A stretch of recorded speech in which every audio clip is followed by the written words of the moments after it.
speaking engagement with the polarizing Breitbart editor had been planned for quite some time. Police had anticipated the crowd and the protest, but before this event could even begin, it was shut down because of a fiery clash. The protest quickly turned violent. Demonstrators set fires, smashed windows, and destroyed property at UC Berkeley. Anticipating trouble, police appeared to use flashbangs and pepper spray to clear the surging crowd of 1,500. All of UC Berkeley locked down, students sheltering in place as protesters moved downtown. There were brawls in the street. The chaos on campus began before Milo Yiannopoulos was set to speak at Cal. The controversial far-right-wing editor from Breitbart News criticized for racist and misogynistic views. I happen to believe that hate crimes aren't really a thing. President Trump's chief strategist, Steve Bannon, previously headed Breitbart News. Many of the protesters also voicing their opposition to the Republican president. No Trump! No Milo! Invited by the Student Republican Party, Yiannopoulos released this video after the violence.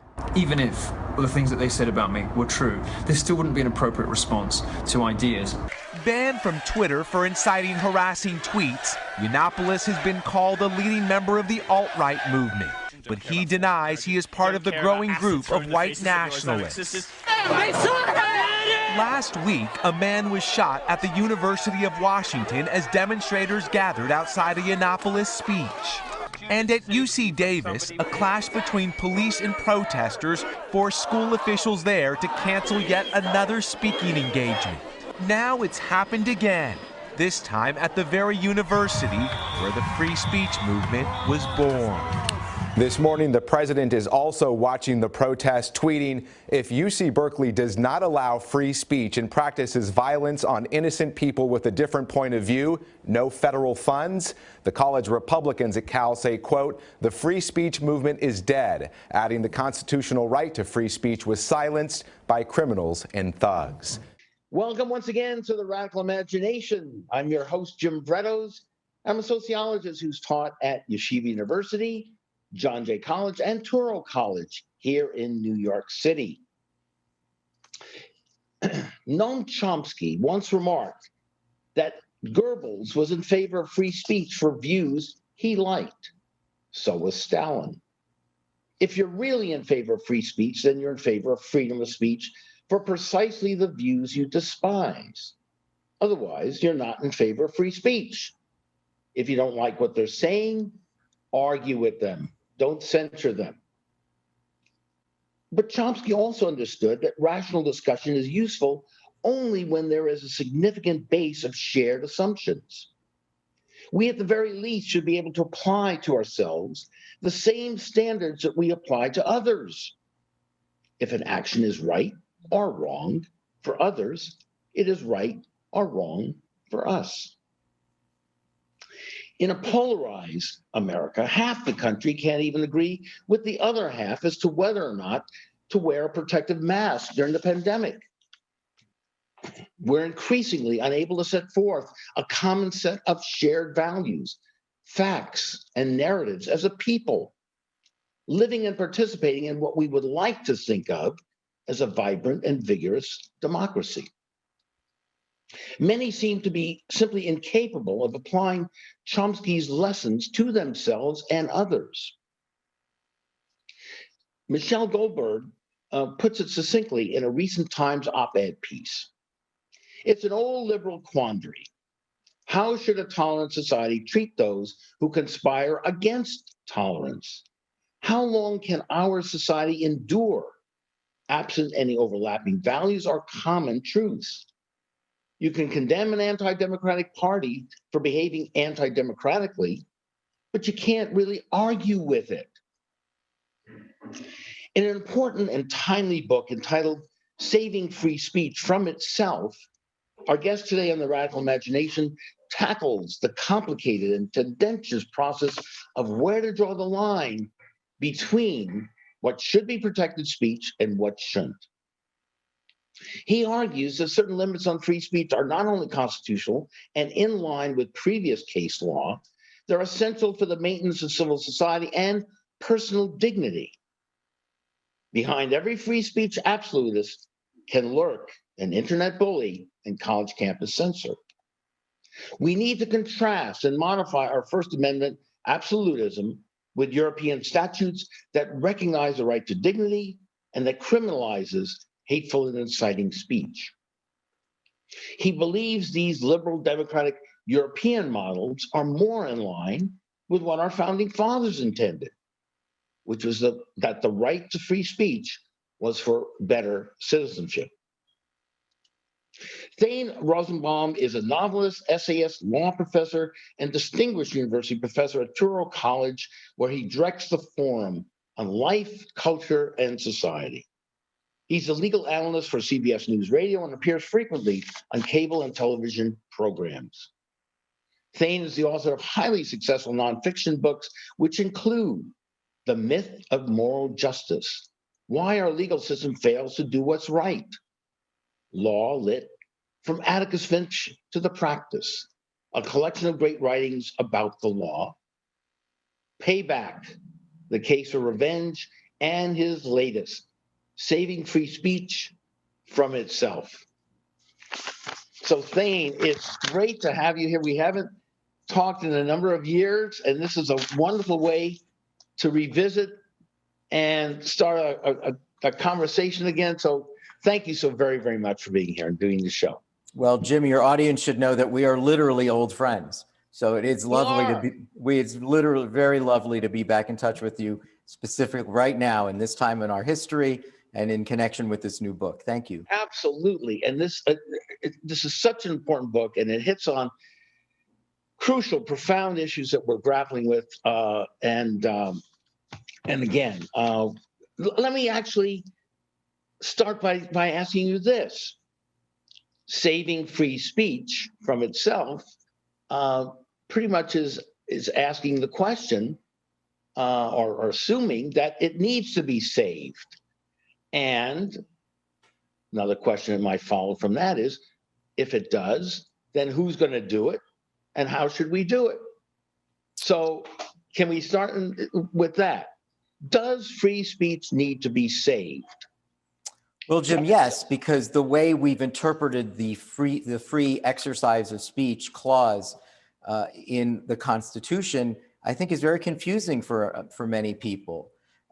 For instance, why is it that, you know, our country, we remain an outlier when we compare ourselves to other liberal democracies, that we so approvingly grant licenses essentially for neo-Nazis to march on communities of Holocaust survivors, for cross burners to burn crosses on an African American's lawn, for homophobic churches to ruin the burials of military personnel because of the government's position that permits homosexuals to serve in the military. These are all Supreme Court cases I'm just repeating. It's, you know, these are things that we hold ourselves as an exemplar of free speech excellence, but I think that at least in those cases, it's an example of free speech absurdity, because that's clearly not what our founding fathers ever intended. We take for granted, and it really started in the 1960s with the explosion of civil liberties, where we started to treat free speech with incredible permissiveness in a way that for the first 150 years of our country, we would not have. The idea that speech was always intended to contribute to a marketplace of ideas, actual ideas, and that people would come to the public square and be able to question ideas and in a way function in the best spirit of representative democracy by helping the government actually inform them of better decision making, also to advance science and knowledge and art and culture. But you know, signs that say towel heads go home, right, to send a message, all Muslims are terrorists, right? That is a very different understanding of free speech. And if people believe that that's free speech, then I do think it needs to be saved from itself, because it's like eating your own. And Europe, if you're a neo-Nazi and you want to march, you get marched straight to jail. And in this country, you know, we've seen this even in Charlottesville with the alt-right. That started with the ACLU helping the alt-right get a permit to march with tiki torches at night, chanting, "Jews will not replace us." And I'm really quite sure that Madison and Hamilton and Washington never understood the free speech clause in that way. Right. And in your book, you talk about them as the originalists, correct? And the inherent fear or mistrust of government, correct, from the experience with George III. So, as you point out so eloquently in the book, free speech became, how did you put it, a negative way of expressing things. In other words, the government should not be allowed to infringe on it. Right. And so that's the real fear, isn't it? Exactly. Yeah. I mean, people forget what the Bill of Rights do. They're not really affirmative. They're negative, as you pointed out. They all start off with the same language: the government shall not.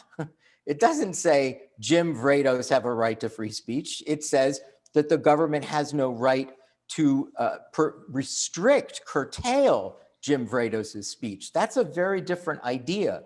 And why that's different is because it was we were traumatized by King George III. So our Bill of Rights were intended to say, we don't want government regulation because we see what happens.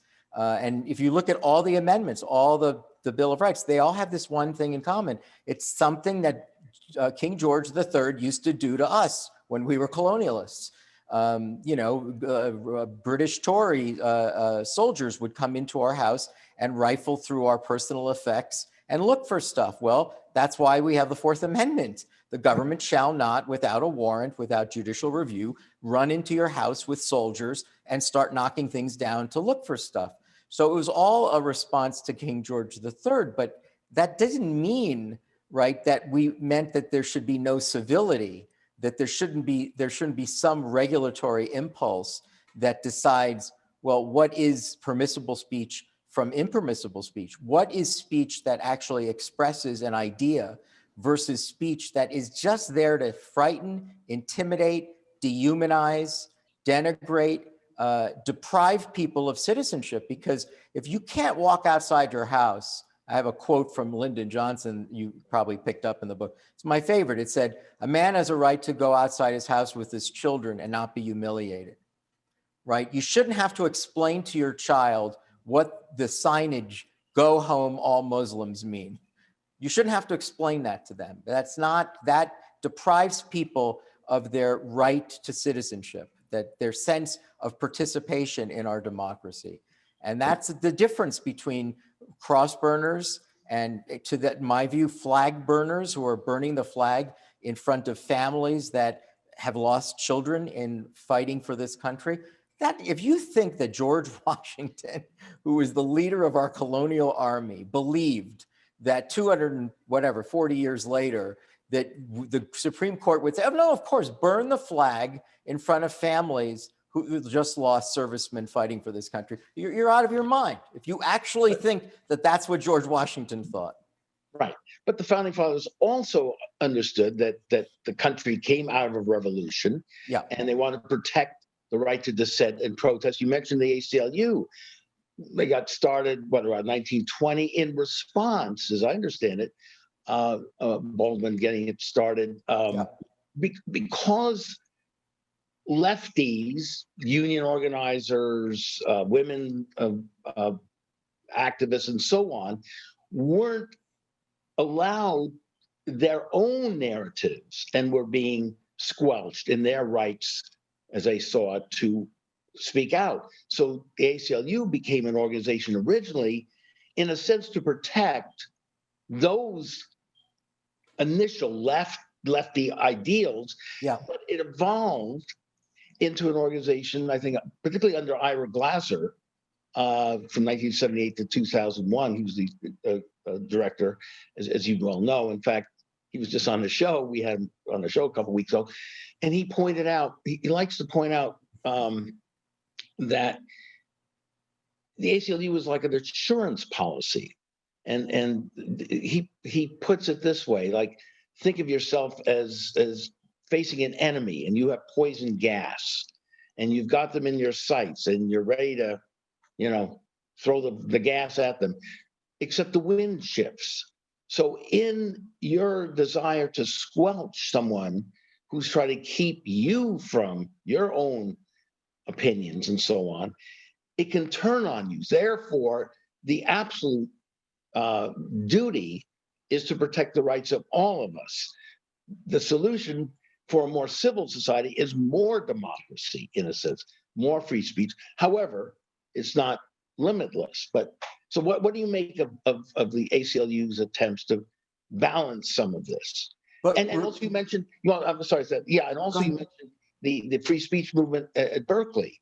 And at that point, students, as I'm sure you knew, also were without really rights to leaflet and to get out any sort of political discussion too.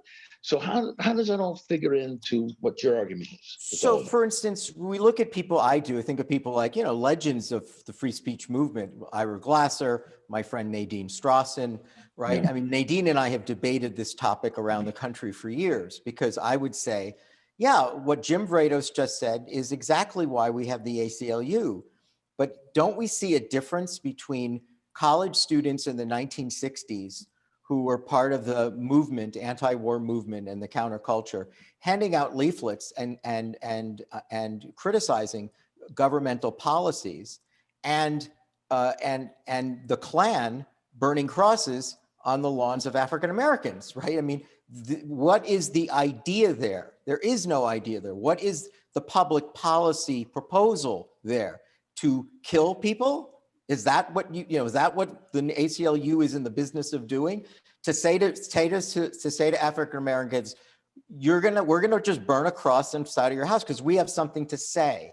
Well, you see, I just think that we need to be much more guarded on what constitutes speech, and that we shouldn't worry about, well, how would we know? Where would we draw the line? I think it's pretty clear. I think that if you're in the business of intimidation, incitement, if you're not there for the purposes of disseminating an idea in order to improve public policy, and you're there for something very different that has a hateful agenda, it is there to incite, intimidate, potentially cause violence, imminent lawlessness. Even today, we've always had the incitement of imminent lawlessness is not permitted under the First Amendment. So I think that what I would say, in the spirit of giving those marginalized groups that you described before an opportunity to speak, which is exactly what the ACLU should be doing, we overextended the idea that we don't want any government regulation, so we'll hear from anybody. It doesn't matter. It doesn't even have to qualify as an idea anymore. We'll give you a permit to do whatever you want to say in any manner with which you wish to say it. And I would say, no, there are restrictions, time, place, and manner restrictions. And manners is a way of saying also good manners, not just the manner, but do it in a spirit of good faith, that you're trying to actually bring across an idea with the hope of eliciting support for an idea, not an agenda that is there purely to hate. Well, who differentiates it? Who decides when it becomes hateful? And whose agenda is it? I mean, Jews have been the most despised in the history of the world. Governments have restricted their rights right and left.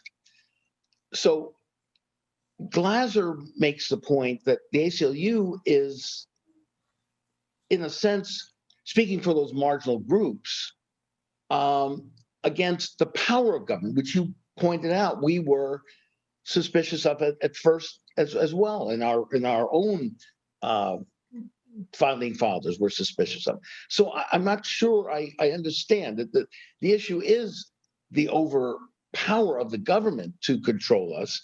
The issue is not free speech. For example, in the Charlottesville case, the violence that occurred was one person was killed because of a car that would have never happened, by the way, had it been in New York, where the police would have been better prepared. So the failures of Charlottesville there really was not the failure of free speech, but the failures of the police to make sure that there was order. Well, if you think, Jim, I mean, you could. I know that my position is always the minority position, but if you believe that marching in camouflage fatigues at night with tiki torches, chanting slogans, Jews will not replace us, there for the ostensible purpose to object to the removal of a statue or rather to the moving of Robert E. Lee. Right. If you think that's speech as opposed to something that is, being no, it's just despised. It should be. It's despicable. However, let them march in an orderly way, permits allowing, and so on. The police maintain the order.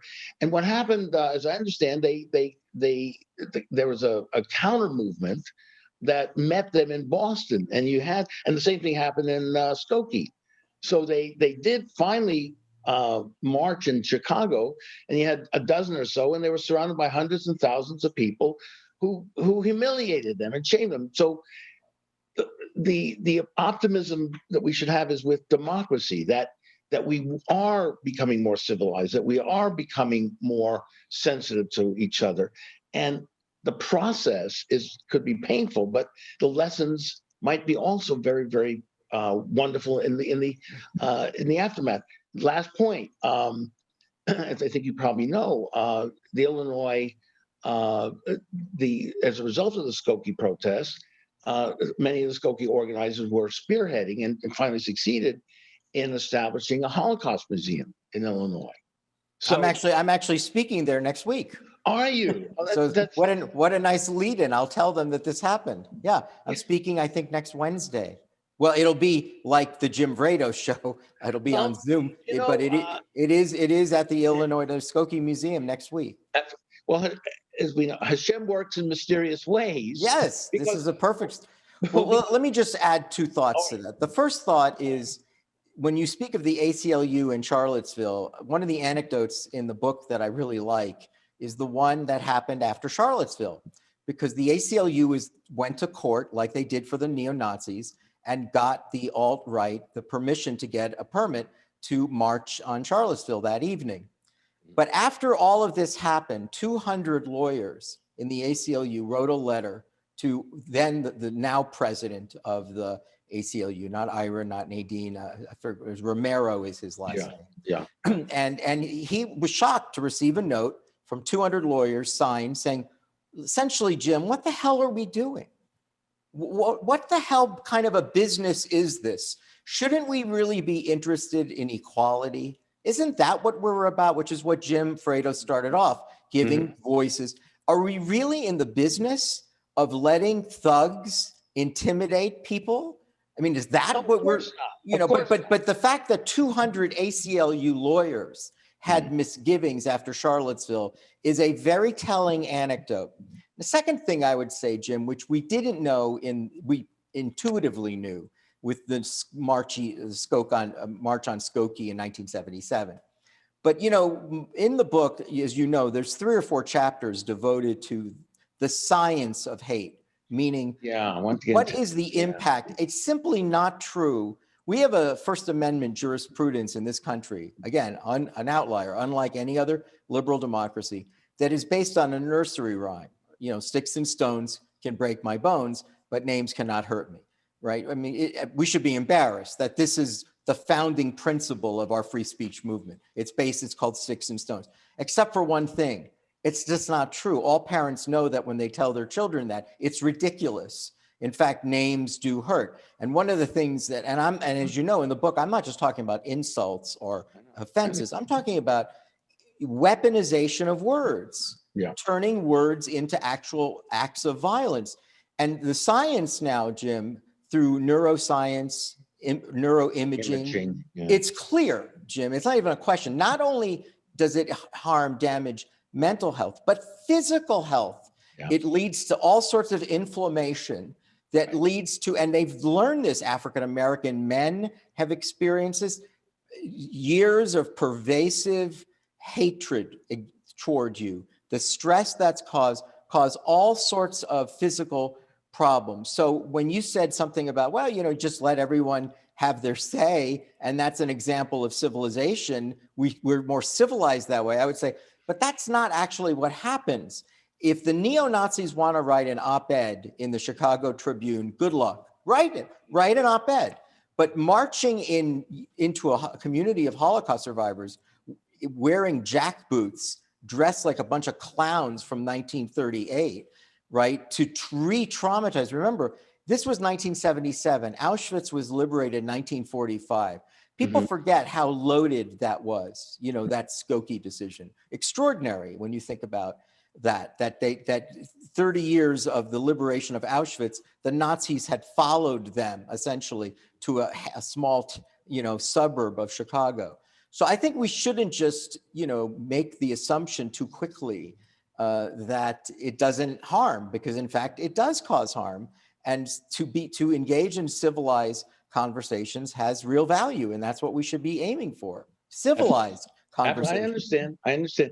Let me to bring Hashem again in on this. While you're going to be at the Illinois Holocaust Museum next Wednesday, I will be doing a show with Cornel West, who is our old friend. Yes, who was in Charlottesville at the time. Okay, and I was planning on going down there. At the last one, I didn't.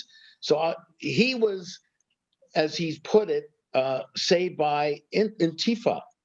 As he was protesting and singing in the church down there against the neo-Nazis. So the first thing he said to me, he texted and said, the police aren't here. That was the problem. So what I also want to pivot toward is agreement with what you've just said there in terms of the physical and mental damage. And I would expand it by asking you about the work of psychiatrist James Gilligan, who's been so profoundly involved with issues of violence and so on, and conceptualized the term structural violence, in which 250,000 people die from poverty, the stress and strain, the hurts, the trauma. Yes. You're talking about. So if we're going to talk about that, then let's talk about policies, and he does in his books talk about ways and policies and ways in which we can create a more comforting, more healing society, more caring society, which gets us back to, I think, where we first met at Takun. Yes. So we'll get into that. So I'm in agreement with you. I think we are hurting people. We are a very hurt and traumatized society. How do we make that better? How do we heal? Well, Jim, I would say that one way of doing this is to, think about the true idea of what is a public square mean? What is the essence of the public square? And that really was what the founding fathers had in mind, where you would genuinely come in the spirit of achieving a level of mutual respect and peace. And so I just think that idea is very different from marching with signs that are there merely to intimidate.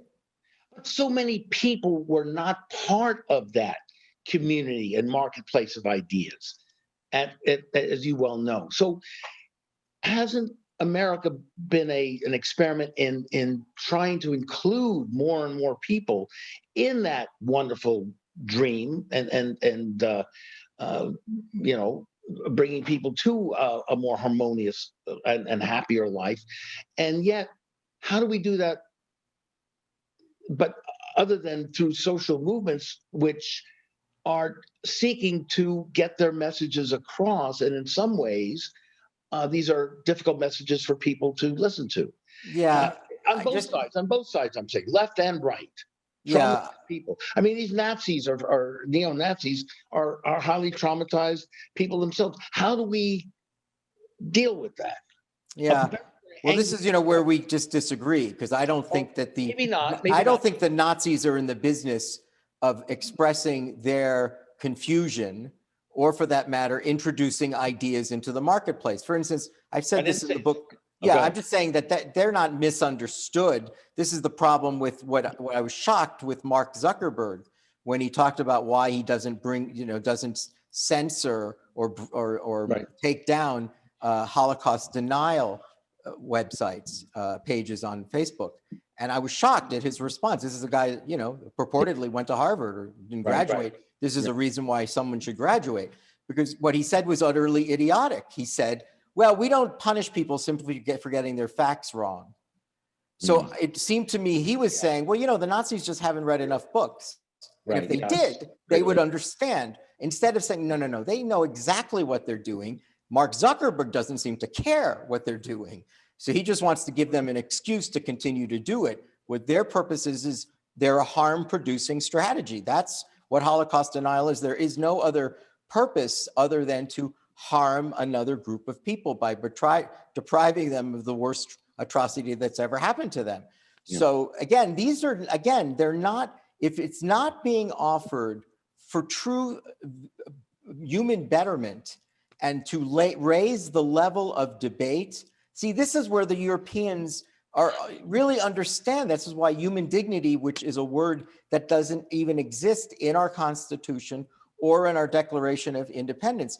But if you look at the constitutions of all Western democracies, dignity is repeated throughout, not just once, all the time. Some countries like Israel, they have free speech, but they don't even have the equivalent of the First Amendment.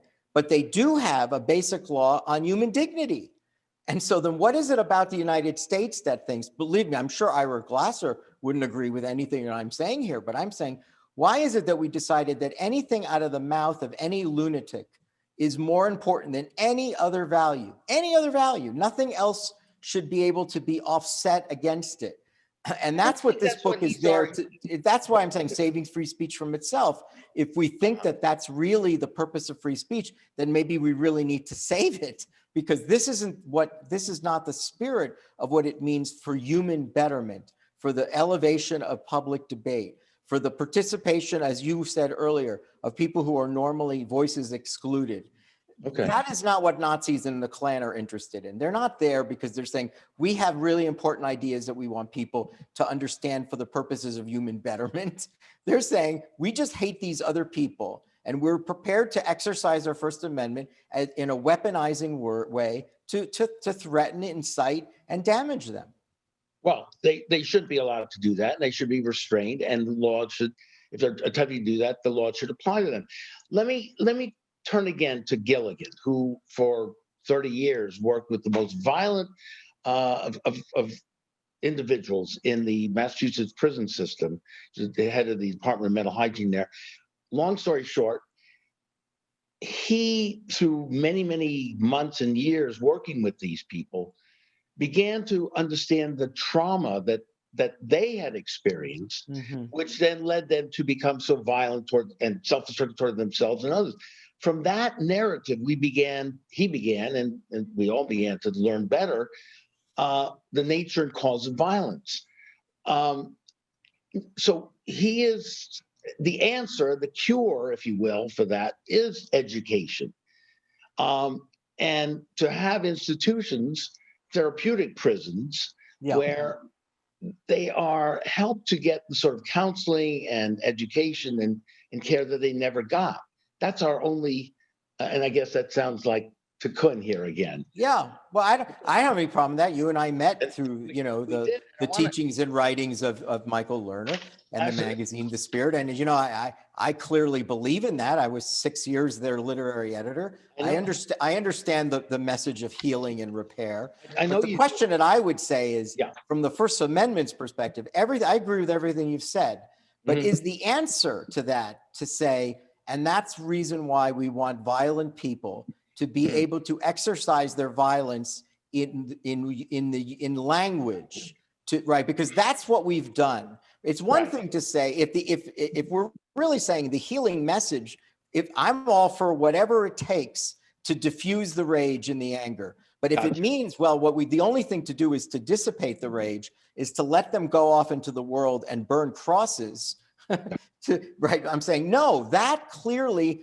is a twisted misunderstanding of the free exercise, free speech clause of the First Amendment. Again, I know I'm in the minority view. No, but well, maybe not. But as I understood with the Skokie case, the resolution was that I think it was 20 or 25 neo-Nazis would be marching, no talk, no speech, holding signs. It would take about a half hour to just march through, and so on.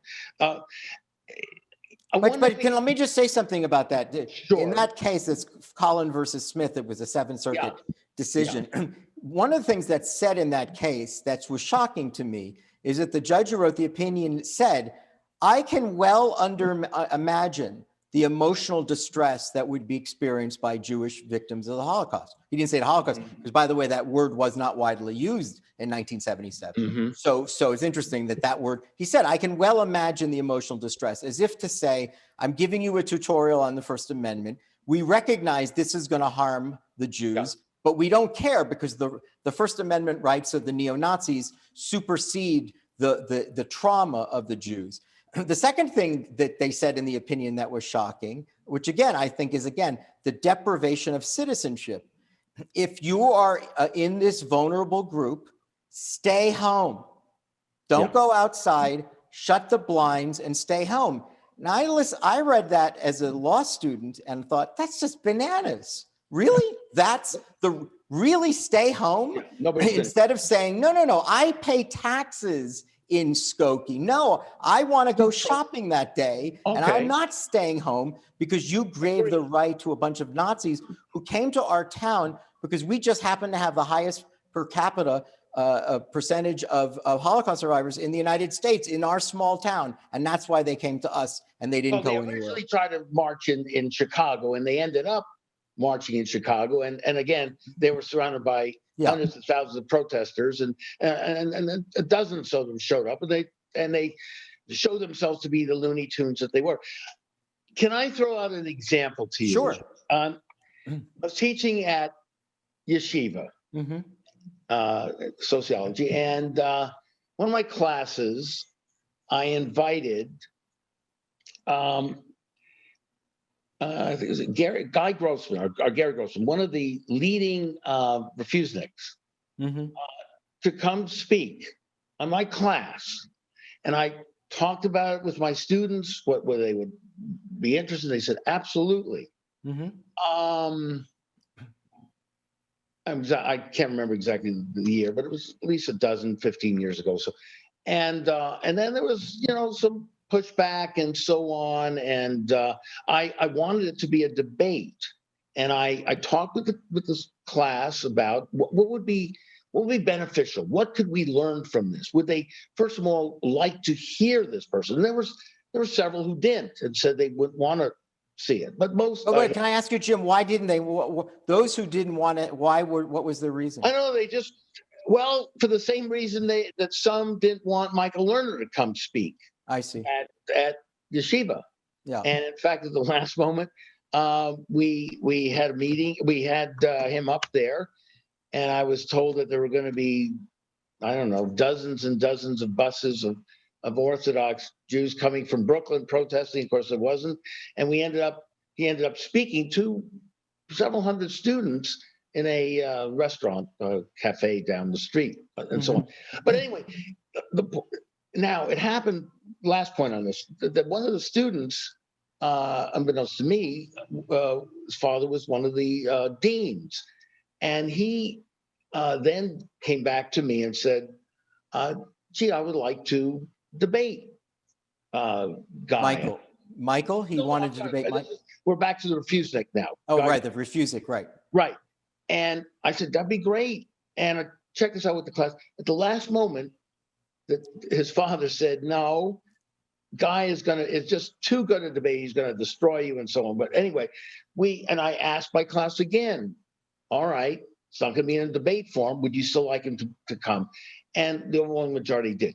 Do you think that example is a good example of healing and getting us to a level where we're able to debate and learn from each other and so on? and bring the consciousness to a higher level. So I'm glad that this is an excellent lead into something I wanted to make sure that your audience understood about the book, because Absolutely. on the one hand, you hear me talking about restricting the rights of certain people to freely speak if that's their chosen method of speaking, right? So there it sounds like, well, Thane doesn't really believe in absolutism because he doesn't want any of these people to speak because he questions whether there are ideas in that speech and whether that is a proper role for the government to regulate. At the same time, that's why I asked you what your students objected to, because what's happening on campus is another reason to save free speech.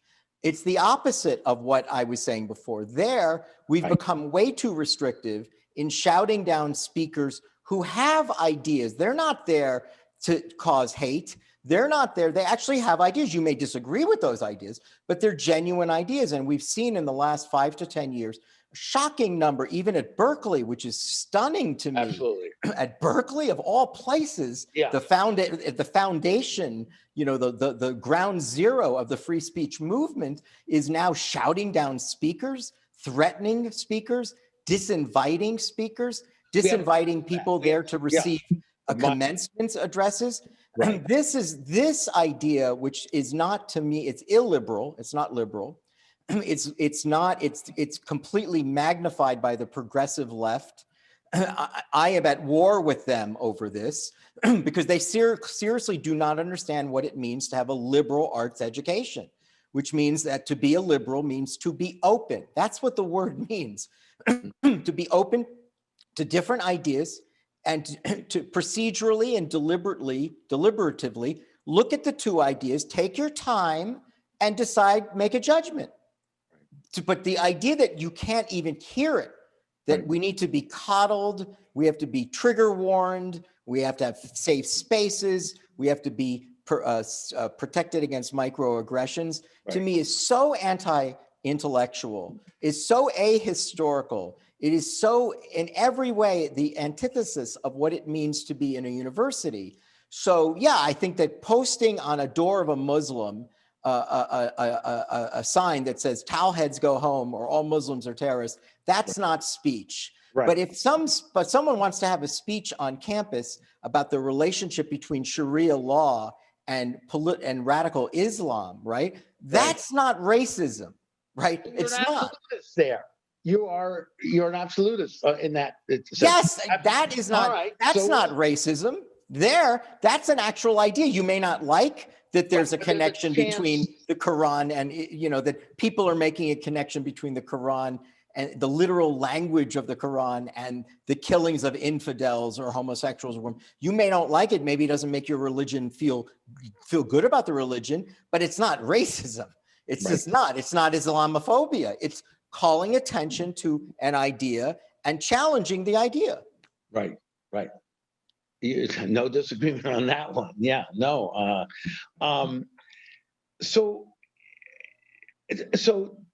you've had some experiences at NYU on campus, which have been pretty disastrous, right? I mean, you want to give us an example of that? And well, yeah, I mean, my attempts I run the Forum on Law, Life, Culture, and Society, which is now based at Touro. When we were at NYU Law School, there were petitions to have me fired and to have the Forum on Life, Culture, and Society kicked off campus because I had invited Ayaan Hirsi Ali to speak. Because I had invited, you know, I mean, in my view, the leading woman activist on the planet on behalf of women and the not just misogyny, but sexual violence committed against Muslim women in the name of the Quran. She's Muslim. She experienced female genital mutilation. To say that she is a racist or an Islamophobe because she's calling attention to errors, misguided ideas, misapplications, or downright, you know, human rights offenses committed in the name of a religion, that doesn't make her a racist. But in fact, at a university, certainly at NYU, the audacity to bring her in to speak, right, is a sign of racism. And so again, I had this a lot. I had, again, no one complained if I brought in progressive voices, But if you brought in other voices, like I invited Michael Mukasey, who had been a former attorney general in the Bush administration, there were petitions, yes, of course, to have me fired, but they were blaming him for the torture memorandum. First of all, he wasn't in government for the torture memorandum. So again, just because he was in the Bush administration years later, he was not welcome on campus. And what kind of professor like me would invite him there to talk about it? So yeah, it's one of the reasons I'm thrilled to be at Turo. For me, it provided a safe haven to be able to think broadly, openly. And at my age, having petitions to have me fired, even though they don't work, is not pleasant. And I'd rather be able to be a free speaker when it comes to ideas. But on campuses, as you know, Jim, all over, it's shocking what we've seen in the name of protecting people from insult. You know, one of my favorite anecdotes is in the book I talk about, the Book of Mormon. Remember all the violence around the world in connection with the Danish cartoons mocking Muhammad and then the Charlie Hebdo cartoons, right? So over a period of a number of years, there was a lot of violence and killings because of this, again, criticism of the religion, right? But remember, you know, Vatican II reformed Catholicism, Jewish religion, as you know, there's 4 denominations. They're endlessly redebating every day in Talmud, you know, religious theory and law. But apparently you can't criticize anything in the Quran without a death threat. So there are all these crazy stories where Yale University Press was publishing a book on the Muhammad cartoons scandals, and they ended up not including any of the cartoons because they were afraid that the building would get bombed. Right. I mean, again, this is a university, right? Right. But when it comes to the Book of Mormon, right, which plays around the world now, certainly in Western democracies, and has won all those Tony Awards on Broadway, is hilarious. The day that it opened, the Mormons took out an ad in the playbill. This is all that happened. They said, "You've now seen the play. Now come into one of our choices and see the real thing." Not killings, not burnings, not intimidations, not firings. Just, yeah, if you want to criticize our religion, we don't treat that as if that is a hate crime because you are criticizing the tenets of our beliefs. It's an idea. So this is occurring on both sides. We've got to be worried about this happening on both sides, right? Yes. On the left, progressives, yes, the right, and so on, the far right. And certainly the Trump administration has added to this cauldron of trouble. Well, mostly because of something you and I believe in a lot from our many years together when on the far left, which is the demonization of other people. Yeah. I mean, this is really what the Trump presidency was, frankly, at its best at. The us-them differentiation, right? Of the us against them, the othering of others. This was really the signature, public policy of the administration. But anyway, yes, go ahead. No, I'm just saying, and the time has really flown here. We only just have a minute to go, and I have so many more things. I mean, there was an article I wrote actually about unnecessary vengeance, in which I took you on a little bit on some of your statements after the Norwegian terrorist attack, but I don't think it's fair to do that in the next 30 seconds. So, but I'll come back. I'll do another 45 minutes with Jim. There's so many other things I want to talk, particularly about the Middle East and how we could bring more of that conversation. The family circle. Are you familiar with that group? Yes. Isn't that what we need more of? And tell our audience what that's about. Yeah, look, I have believed, in restorative justice. Right. One of those books that you mentioned, The Myth of Moral Justice, it is really, among many things that the book is about, it's a moral critique against the legal system, but it's really a focus on restorative justice, which is that victims need to be heard and they need to be able to participate in the remedy. Right. And that the idea that we have a legal system where we consign the victim to the back of the courtroom and we treat the victim merely as a witness to the crime as opposed to the victim of the crime. You know, Right. we treat them as just thank you for defending the state, because it's state versus Jones, it's state versus Smith. So the victim is really there to be a witness for the state, which is as degrading as you can be, because the state didn't get raped on that day. The woman got raped. So it shouldn't be state versus Jones. She should be participating. And so other countries have these other restorative models. African nations have these systems of Rwanda, actually, even after their genocide. I forgot how it's pronounced, like Gaguk or something, which is essentially on the grass. It means on the grass. It literally means a system of justice where everyone sits in the circle on the grass. No, the judge does not sit above, right? And the idea is to create a more participatory way to heal, which is the point that you started us out with. Absolutely, and I wish we could go on. You've got to come back on this. I'd love to, Jim. And Ira will bail you out. We're on the same side here on all of this. So if anybody causes you trouble, there we're going to get Ira to defend you. Anyway, Thane, so thank you so very much. This is anytime for you, Jim. It's a great book. It's an important book, and we're over time here. So take care. Peace. Be well, my friend. Stay healthy. Take care. All right, Bye-bye. Jim. Good seeing you, my friend. See you. And thank you so very, very much again for watching us here on The Radical Imagination. We'll see you again next week on The Radical Imagination.